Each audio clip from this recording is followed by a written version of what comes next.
paz do Senhor Jesus, muito bom dia a todos, sejam todos bem-vindos mais uma vez, saudando a todos, com a doce paz do nosso Senhor e Salvador Jesus Cristo, ao nosso fundador, pastor Leandro Severo, irmão Elias na Argentina, e a sua esposa Rosa Riquelme e toda a sua família, amém?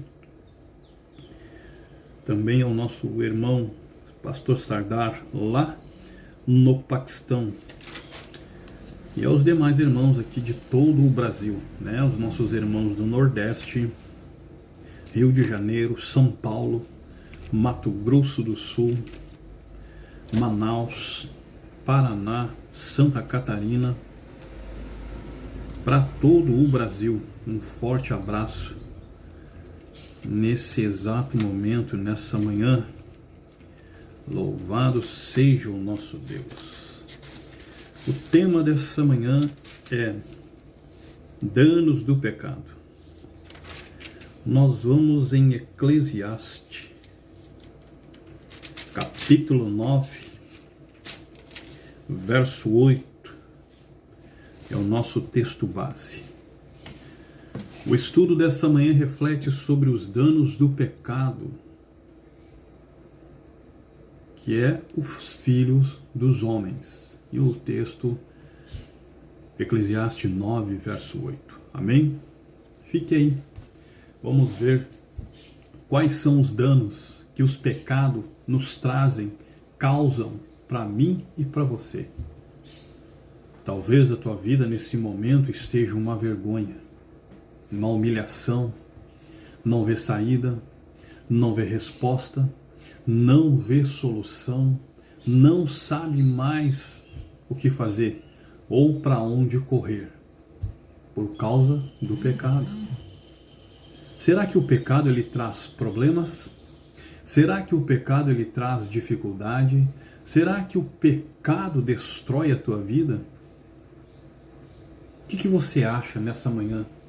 O que você pensa sobre o pecado? Será que o pecado ele é bom ou ele é mau? O que o pecado fez com os filhos nessa manhã? Pega a sua Bíblia e compare tudo aquilo o que eu for aqui falando.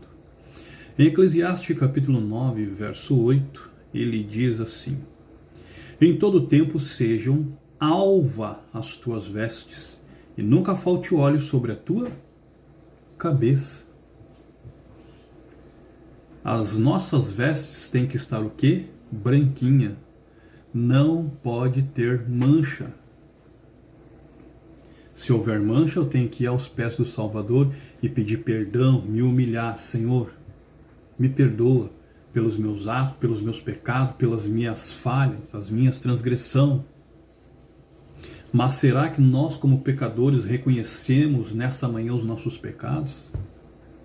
Será que nós reconhecemos as nossas falhas? Será que nós reconhecemos que somos pecadores? Ou não reconhecemos? Ou está tudo certo, é assim mesmo, a carne é fraca, não tem o que eu fazer, não tem como me livrar disso? Tem. Se nós andarmos como o Espírito Santo manda e ordena. Lá no livro de Daniel, capítulo 4, verso 33 e 34, nós vamos ver o que os danos do pecado causaram aos filhos dos homens, que está aqui em Daniel, capítulo 4, nessa manhã. Daniel, capítulo 4, verso 33 e 34 diz assim: na mesma hora, cumpriu-se a palavra sobre Nabucodonosor, e ele foi tirado dentre os homens e comia erva como os bois, e o seu corpo foi molhado do orvalho do céu, até que lhe cresceu o cabelo como as penas da águia, e as suas unhas como as das aves. Verso 34. Ao fim daqueles dias, porém, eu, Nabucodonosor, levantei os olhos ao céu, e tornou-me a vir o meu entendimento, e eu bendisse ao Altíssimo, eu louvei e glorifiquei ao que vive para sempre, cujo domínio é o domínio sempiterno, e cujo reino é de geração em geração. No verso 33 ele está falando que a palavra aqui é confiável, a palavra de Deus. Ele fala da humilhação em que ele viveu e da desonra que ele também passou sendo rei. E ele fala de perder o quê? A razão. Em Daniel 5, verso 28, ele diz mais. Ele diz, né? Pérez, dividido foi o teu reino. Né? Ele diz, dividido foi o teu reino e dado aos medos e aos persas. Então mandou Belsazar que vestisse a Daniel de púrpura e que lhe pusesse uma cadeia de ouro ao pescoço e proclamassem a respeito daquele que havia de ser o terceiro dominador do reino. Tudo por causa do pecado. Você pode ler Isaías 13, 17, Daniel 5 também 31. E aqui no 28 ele fala da humilhação e de Sofonias também 2, verso 15. Amém? Em Mateus capítulo 8, também verso 28, nessa manhã. Mateus 8, verso 28. Ele também nos fala. Mateus capítulo 8, verso 28, ele diz assim.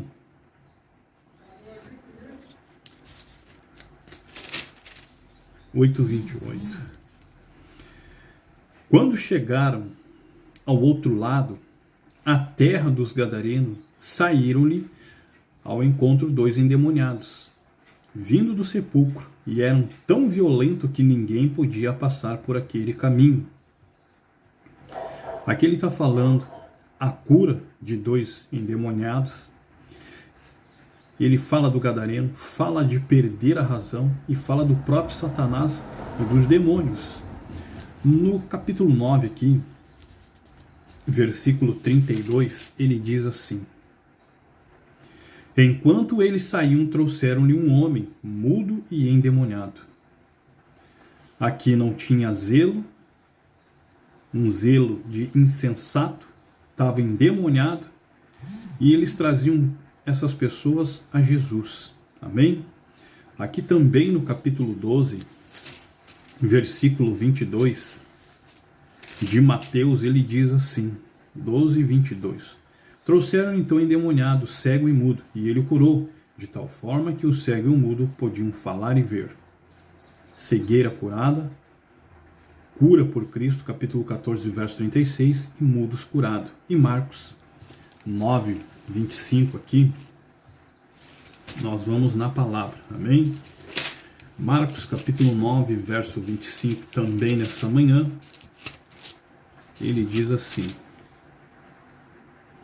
vendo Jesus que a multidão começava a se ajuntar, repreendeu o espírito imundo, dizendo-lhe: espírito imundo e surdo, eu te ordeno, sai deste jovem e nunca mais entre neles.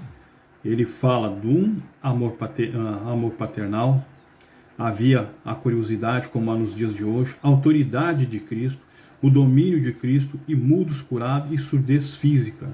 Jesus é a vida. Quantos são curados?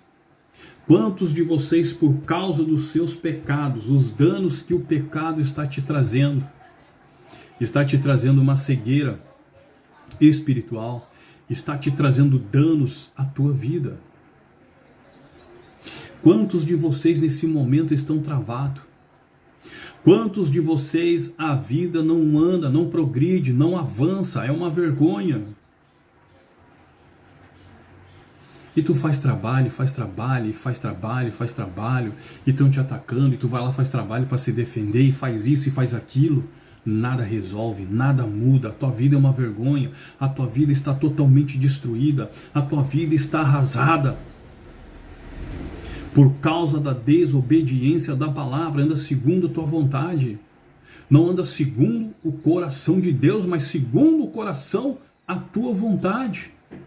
E Deus está mostrando o que ele fez com Nabucodonosor, que foi teimoso e insistiu fazer a sua vontade e pagou o preço. Nós não devemos desafiar a Deus. Nós não devemos desafiar ao Senhor. Em Lucas 15, no Novo Testamento, versículo 17, Lucas 15, versículo 17, ele diz mais, ele está falando ao filho perdido, amém? Lucas 15, 17, ele diz assim: então caindo em si disse, quantos trabalhadores de meu pai têm abundância de pão, e eu aqui passando fome? O salário do pecado, ele fala das pessoas transformadas, desejo espiritual, paternidade divina e providência.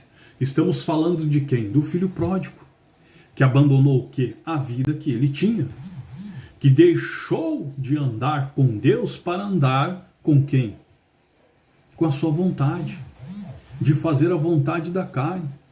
O problema da humanidade é fazer a vontade dela e não fazer a vontade de Deus. Por isso que paga um preço alto. A paz do Senhor Jesus. Davi Ambani, thank you very much. Então, as pessoas, nessa manhã, querem fazer a sua vontade, fazer o desejo da carne, e pagam o preço como esses aqui estão pagando. Um preço alto, um preço caro. O filho perdido, o filho pródigo, tinha tudo, estava na fazenda, tinha condição, tinha estrutura. Não, mas eu quero a minha parte porque eu vou viver do meu jeito. Quebrou a cara, perdeu tudo, foi roubado. Talvez você seja essa pessoa que outrora um dia teve muito dinheiro e hoje não tem mais nada. Hoje está na miséria. Mas Jesus quer te resgatar, Jesus está te chamando, Jesus quer te tirar dessa lama. Abandona essa vida que você tem levado e tem vivido. Abandona esses caminhos que você tem andado.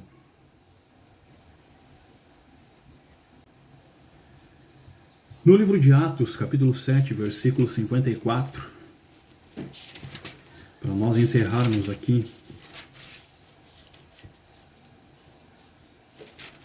ele está falando dos judeus em Atos 7, 54. Louvado seja o nosso Deus, a honra e a glória dada a Ele.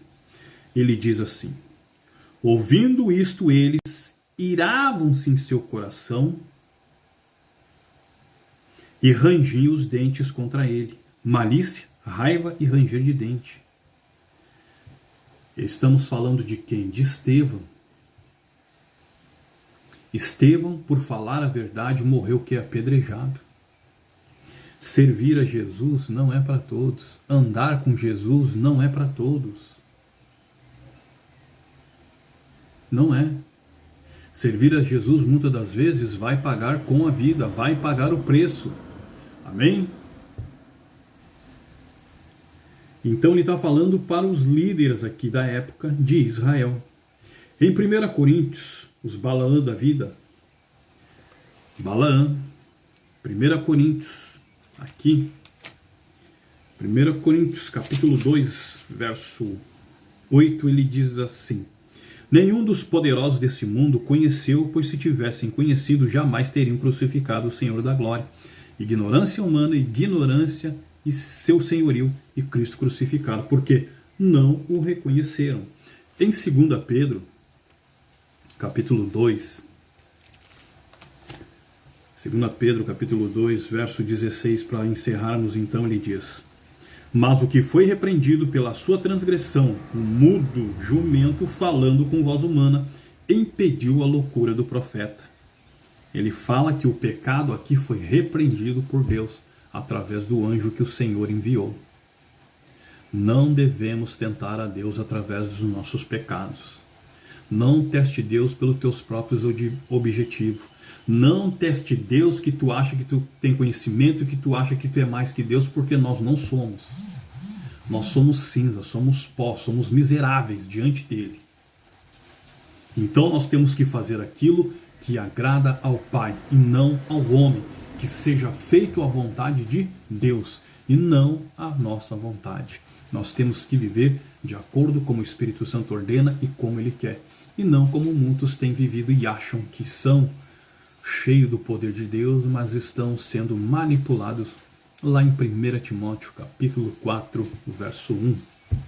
Louvado seja o nosso Deus. E a palavra que Ele me toca diz: nem todo que me diz Senhor, Senhor, entrará no reino do céu, mas aquele que faz a vontade do meu Pai. A paz do Senhor Jesus, que todos fiquem na doce paz do nosso Senhor e Salvador Jesus Cristo. Uma excelente quinta-feira, um excelente almoço a todos vocês. Que Deus abençoe. Peço perdão e desculpa se ferir alguém com as minhas palavras. Que Deus abençoe, mas não é a minha intenção. A minha intenção é te alertar para que você abra os seus olhos e reconheça que o Senhor, Ele é o único Salvador das nossas vidas. Amém?